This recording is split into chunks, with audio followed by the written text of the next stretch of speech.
every game that Sweet Baby Inc. has been affiliated with has released to major controversy or monetary turmoil, and they deserve all of the criticism that's been levied towards them. But Hyper Light Breaker, a game that only released 1 month ago, is already dead, and that is because of SBI. But before I get into the topic, if you enjoy the content I create, check out the links in the description, join the community in my live streams, and consider supporting through Patreon or YouTube memberships. Now, the game that came out before this, Hyper Light Drifter, was actually a pretty big success. It did gain a following. A lot of people really enjoyed it, and unfortunately for Heart Machine and Art Games, they decided to work with Sweet Baby Inc. during the worst time possible. Now, of course, years and years ago, they didn't know SBI was going to become as hated as they are within the industry today, but they never decided to cut ties with them before this release, and they were really standing by this narrative consultation company, and well, they're getting what they deserve because Hyper Light Breaker, which only came out 1 month ago, is already doing worse than its previous game. So Hyper Light Breaker is currently sitting at 59 players in game, 80 as the 24-hour peak, and the all-time peak last month was 5,230. Now, yes, this all-time peak is better than the first game in this series, Hyper Light Drifter, but not by much. And funny enough, Hyper Light Breaker already has less people in game than its predecessor. Drifter is sitting at 81 players right now, 137 as the 24-hour peak, and 4,954 all-time peak when it released 8 years ago, which is hilarious to me because these types of developers have stood by Sweet Baby Inc. They have stood by narrative consultation companies. But if they had come out and just said, oh, we simply worked with them years ago and we don't really have a lot of communication with them now, things probably would have went even better for them. But not only is the Sweet Baby Inc.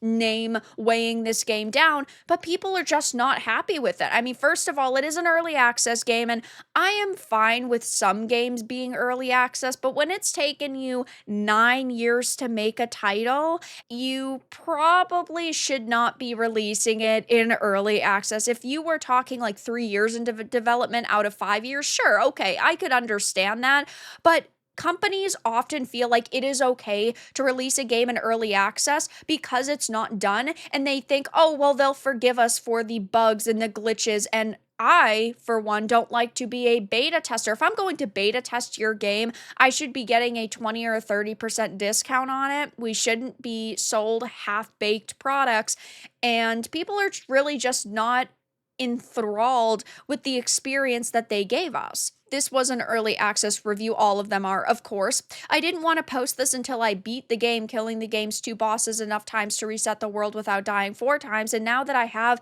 I'll provide thoughts. This review will change to positive in the future because I have faith in the developers. But unfortunately, you can't just say, oh, these developers will definitely and certainly work it out. Believe it when you see it. But they're talking about how its core gameplay loop is not a roguelike, but rather an extraction shooter. You keep a cache of weapons and equipment at your upgradable home base and choose which items to take into a very threatening map so that you can scavenge for more items. You die very quickly, so you won't bring in your most valuable items unless you have a high priority objective in mind. Its combat, however, is nothing like an extraction shooter. Having recently beat something like Bloodborne for the first time, I find combat in it most similar to a Soulsborne. There are people who are saying what could be changed or what could be done is health reworks, parry reworks, loot reworks, general reworks. So they're basically just saying everything in this game needs to be reworked. That to me does not scream, oh, these developers have done a good job.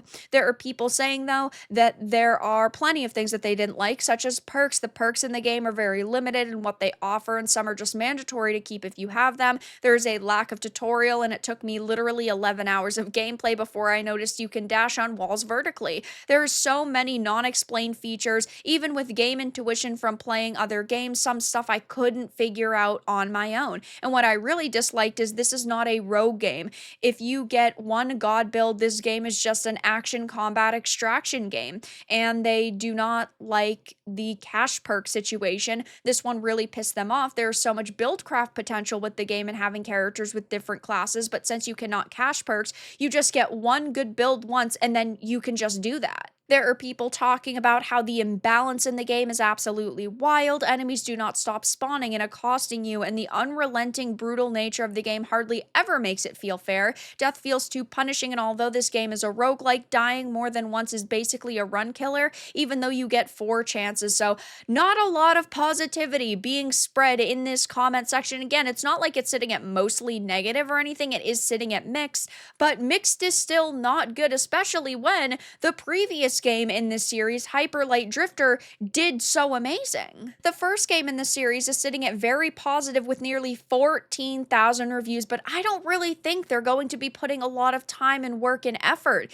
into Hyper Light Breaker, just judging by the fact that they've already gone through major layoffs. Another Sweet Baby Inc. fail. Hyper Light Breaker developer lays off staff ahead of the game's early access release. So this was at the very end of November, and of course we are in February now. The game launched in January, but either way, they've already gone through layoffs, meaning they are not confident in this game's future, or they weren't even at this point in time. As it says, a report from James Batchelor at Games Industry revealed the company dismissed a portion of its workforce, although it's unclear which departments it had affected. And we're again talking about a smaller team, an indie game. It's not like we're talking about a studio with 500 developers or 1,000 developers and 10 or 20 won't be missed.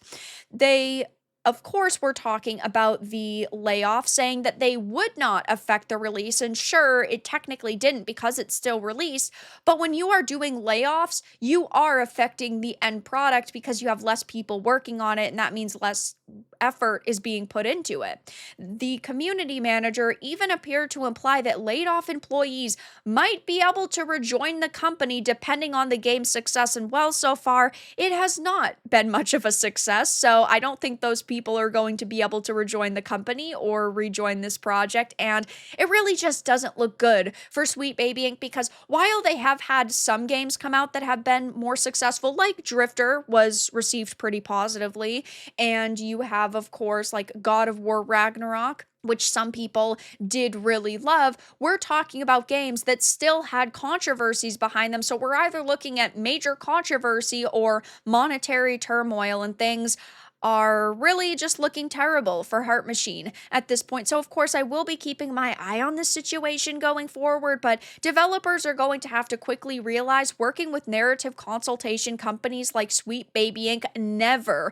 work out, and tons of gamers are boycotting these companies. So maybe they can turn things around with Breaker, maybe they can put a lot of time and work and effort into it and it can go really well for them. But as of right now, the all reviews are sitting at mixed with 2,677 reviews. The game is already doing terrible in terms of player number, worse than the game that came out a decade ago. And we, of course, have pretty significant layoffs going on already. But that's all that I really had to discuss in this video. Let everyone know your thoughts in the comments below. If you enjoyed this, give it a like, and if you didn't, give it a dislike. I appreciate your support either way, but I'll talk to you all again in the next video really soon.